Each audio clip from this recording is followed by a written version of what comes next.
Hi, today I'm going to show you how to make a flaxseed gel hair mask. I've seen a couple YouTubers try this out on straight hair, but I have curly hair, so I'll see if it works on curly hair. Flax seeds are rich in omega-3 fatty acids and have many different benefits for the heart, blood pressure, and is said to be anti-inflammatory. What you'll need is 1/3 of a cup of flax seeds and 2 cups of water. Putting it on about medium to high heat in a pot and mixing to make sure that the flax seeds don't stick to the bottom. Allowing the mix to boil for about 6 to 10 minutes or until it's a thick consistency. When you've reached the right consistency, you can pour it through a sieve, or when it's cooled down, you can pour it through a cheesecloth or stockings.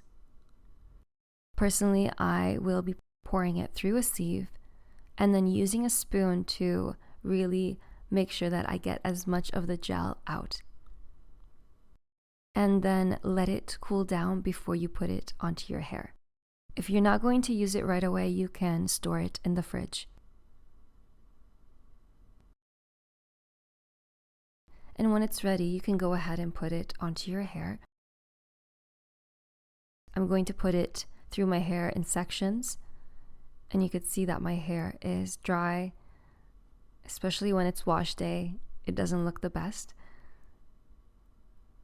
And so yeah, go ahead and put it on different parts of your hair. I'm very curious to know if it does turn out nice on my hair. So flax seeds are loaded with nutrients like magnesium, manganese, phosphorus, thiamine, copper, vitamin E, and antioxidants. And it's rich in fiber, so highly recommend putting it into your diet. Like chia seeds, they are really packed with nutrients. So here I've fast forwarded this process. And I like to put it onto my scalp because I've heard that it helps with hair growth as well. It could be used also as a leave-in gel for curly hair. So here are the results. And I like how it gave me volume and gave me definition to my curls, but my hair was still dry, so I will need an oil-based kind of hair mask, or to use avocado or banana, something that's really hydrating for my hair. So I will be for sure doing that in future videos. Another thing that I wanted to mention is to know the porosity of your own hair. For example, my hair is low porosity, meaning it needs heat in order to absorb whatever mask that I put on it.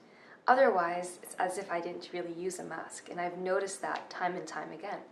And so the way you can know your own hair porosity is by bringing a cup of water and placing a strand of your hair into the water. If it's low porosity, it will float.